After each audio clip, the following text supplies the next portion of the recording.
সম্মানিত ভিউয়ার্স, আসসালামু আলাইকুম ওয়া রাহমাতুল্লাহি ওয়া বারাকাতুহু। মহান আল্লাহ পাকের শুকরিয়া আদায় করে আজকের ভিডিওটি শুরু করছি। আজকের আমার আলোচনার বিষয় হচ্ছে হোমিওপ্যাথিক জগতের এক উজ্জ্বল নক্ষত্র বলা যায়, যার নাম হচ্ছে সালফার। আজ এমন একটি মেডিসিন সম্পর্কে আলোচনা করব যে ওষুধটির নাম হচ্ছে সালফার।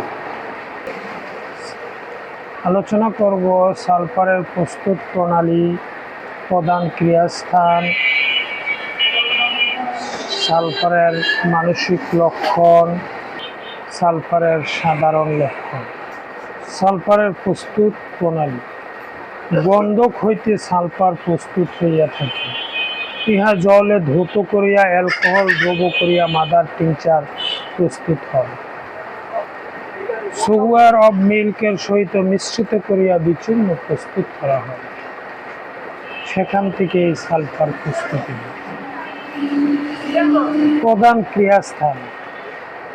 সালফার সাধারণত চর্মের উপর শ্লেষ্মিক ঝিল্লির উপর সালফার প্রধান ক্রিয়া দেখিতে পাওয়া যায়। বায়ুনালী, নাসিকা, চক্ষু, লিঙ্গ, গুপ্পতের শ্লেষ্মিক ঝিল্লিত ইহার লক্ষণসমূহ বিশেষ রূপে প্রকাশ হইয়া থাকে। সোরা দোষের উপরে সালফার ক্রিয়া অসীম। আমাদের হোমিও জগতের সোরা দোষের উপরে যেই মেডিসিনগুলো কাজ করে, এর ভিতরে সবচেয়ে ভালো কাজ করে সালফার। পূর্বাভাস। মহাত্মা হেনিম্যান আবিষ্কৃত সালফার একটি অমূল্য রত্ন বিশেষ। তিনি যদি অন্য কোনো ঔষধ আবিষ্কার না করিয়া কেবল সালফারই আবিষ্কার করিতেন, তাহা হইলে জগতের অশেষ মঙ্গল সাধিত হইত। হোমিওপ্যাথিক ঔষধ সমূহের মধ্যে সালফারকে শীর্ষ স্থান দিয়ে গিয়েছে। যে ঔষধ সোরাদোষ ধ্বংস করিবার ক্ষমতা রাখে তাকে আমরা অ্যান্টিসোরিক ঔষধ বলে।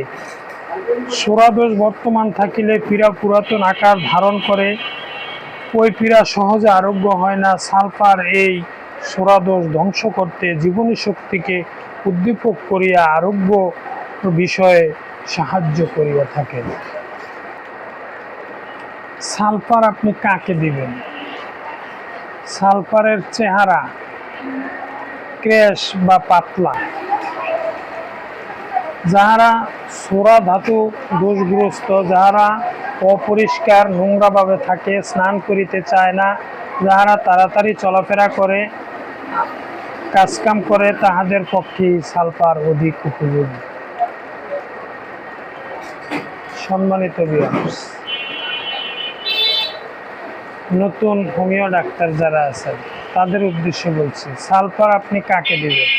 যাহারা সোরা ধাতুগ্রস্ত, যাহারা অপরিষ্কার নোংরাভাবে থাকে, স্নান করিতে চায় না, যাহারা সকল কাজ তাড়াতাড়ি করে, খুব দ্রুত করে, এই ধরনের লোককে আপনি সালফার দিবেন। সালফারের সাধারণ লক্ষণ সম্পর্কে আলোচনা করব। যাদের হাত পা মস্তকের তালু জ্বালা করে, মাথার চাঁদি সর্বদাই অত্যন্ত গরম থাকে, সব সময় কাজে লাগিয়া থাকা অভ্যাস, কিন্তু কাজকাম পরিষ্কার পরিচ্ছন্নভাবে করে না, ক্ষুধা সহ্য হয় না, আহার বিলম্ব হইলে অস্থির হইয়া পড়ে, পেটে অশান্তি, বমির ভাব হয়, কিংবা পেটের মধ্যে উলুট পালুট করিতে থাকে, রাত্রিতে শ্বাসরোধ হওয়ার উপক্রম হয়, এই জন্য দরজা জানালা খুলিয়া রাখিতে চায়, অনেকক্ষণ স্থির হইয়া দাঁড়াইয়া থাকিতে পারে না, ঘাড় বেদনা করে, অনেকক্ষণ স্থির হইয়া বসিয়া থাকিতে পারে না, পিঠ বেদনা করে, কোনো দুর্গন্ধ সহ্য হয় না, দুর্গন্ধ পাইলে বমি বমি ভাব হয়, বমি করিয়া ফেলে, শরীরের সমস্ত স্রাব দুর্গন্ধযুক্ত, উত্তম রূপে স্নান করিলেও শরীরে দুর্গন্ধ দূর হয় না। কর্ণ, নাসিকা, দ্বার, যৌননিদ্রার দ্বারে লাল বর্ণ দেখা যায়, হাজিয়া যায়। গুহদ্বারে প্রস্রাব দ্বারা হাজিয়া যায়, জ্বালা করে। শরীরের কোষ, পাছড়া, দাউদ ইত্যাদি চর্মরোগ হইয়া থাকে। চুলকাইতে আরাম লাগে, কিন্তু পরে জ্বালা করিতে থাকে। সকালবেলা ঘুম হইতে উঠিয়া দৌড়াইয়া বাহ যাইতে হয়। যে রোগীর সকালবেলা ঘুম থেকে উঠলেই বাথরুমে যেতে হয়, এই রোগীকে আপনি সালফার দিতে পারেন। এবার আসি আমরা সালফারের মানসিক লক্ষণ। রোগী মনে করে যে সে খুব ধনী, খুব চালাক, চতুর, অত্যন্ত স্বার্থপর, অকৃতজ্ঞ। সকলের দোষ সে দেখে, নিজের দোষ দেখে না। এই মানসিক লক্ষণটা আপনি অবশ্যই লক্ষ্য করবেন। সামান্য দ্রব্যকেও মূল্যবান মনে করে, সর্বক্ষণ খ্যাত খ্যাত বক বক করে। বিমর্ষ ভাব, ধর্ম বা দার্শনিক বিষয়ে চিন্তারত থাকে। আত্মা কিরূপে মুক্তি পাবে সেই ভাবনায় ব্যস্ত। হোমিওপ্যাথি ঔষধের প্রধান ক্রিয়াস্থল মানসিক লক্ষণের উপর স্মরণ রাখিবেন।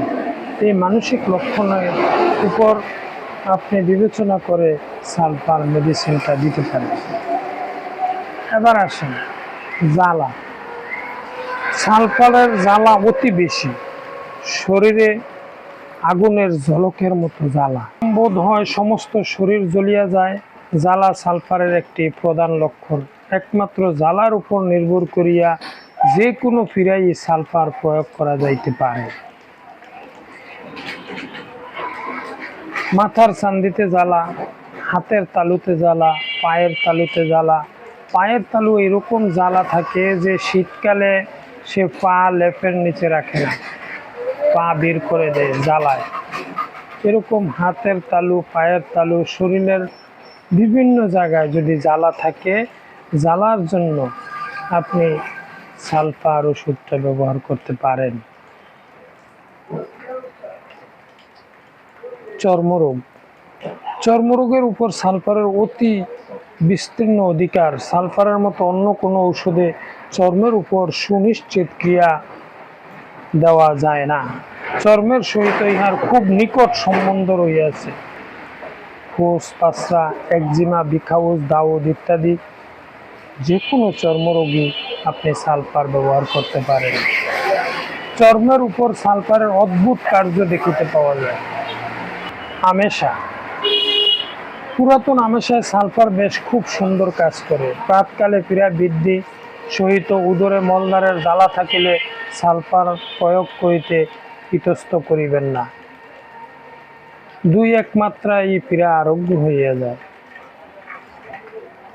অর্শ, সালফার অর্শ রোগের সুন্দর ফল দান করেন। সকালবেলা সালফার 30 শক্তি, বিকালবেলা নাক্স ভূমিকা 30 শক্তি কিছুদিন সেবন করিতে দিলে অর্শ পীড়া আরোগ্য হয়ে যায়। আমার নিজের 12 বছরের অভিজ্ঞতার বেশ কিছু রোগীকে আমি শুধু সালফার এবং নাক্সবোম, সালফার সকালে, নাক্সবোম রাতে দিয়ে আমি বেশ কিছু রোগীকে আরোগ্য করেছি। সালফার ওষুধ প্রয়োগের ক্ষেত্রে অবশ্যই যে জিনিসটা আপনাকে মাথায় রাখতে হবে সেটা হচ্ছে সালফার পুনঃ প্রয়োগ করা নিষেধ। ইহা পুনঃ প্রয়োগ করলে রোগী আরোগ্য হয় না, অধিকন্ত অনিষ্টার নিতান্ত সম্ভাবনা থাকে। অতএব সালফার একমাত্রা প্রয়োগ করিয়া অপেক্ষা করিলে ইহাতে ফল পাওয়া যায়। কদাচিৎ দ্বিতীয় মাত্রায় দরকার হয়।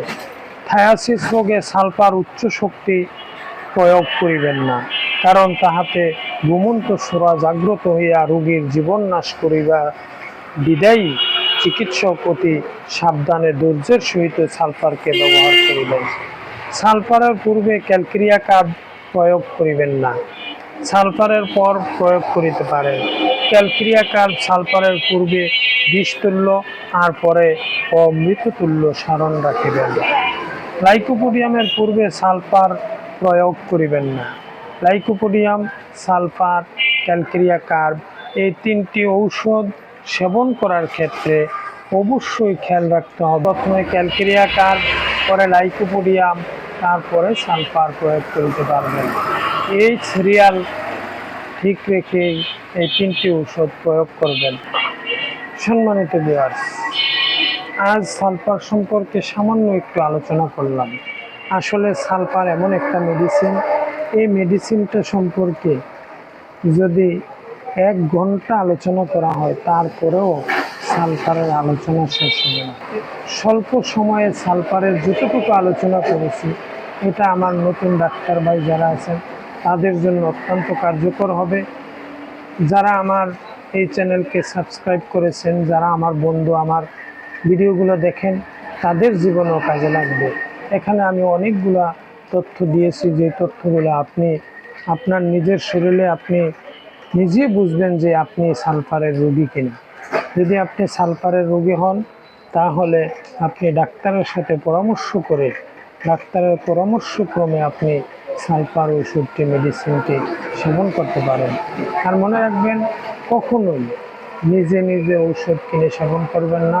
ঔষধ অবশ্যই ডাক্তারের পরামর্শক্রমেই সেবন করতে হবে।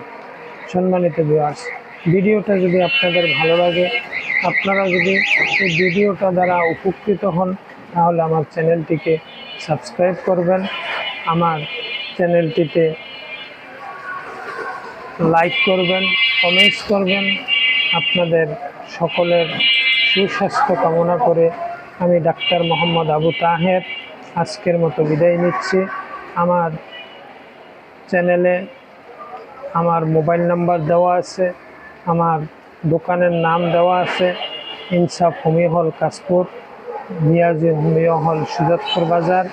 যদি আপনাদের কারো মেডিসিন প্রয়োজন হয় আপনারা অনলাইনে আমার নাম্বারে যোগাযোগ করে, আমার হোয়াটসঅ্যাপ নাম্বারে যোগাযোগ করে আমার কাছ থেকে মেডিসিন নিতে পারবেন। আল্লাহ হাফেজ। আল্লাহ সবাইকে সুস্বাস্থ্য নিয়ে বেঁচে থাকার তৌফিক এনায়েত করুন। আমিন।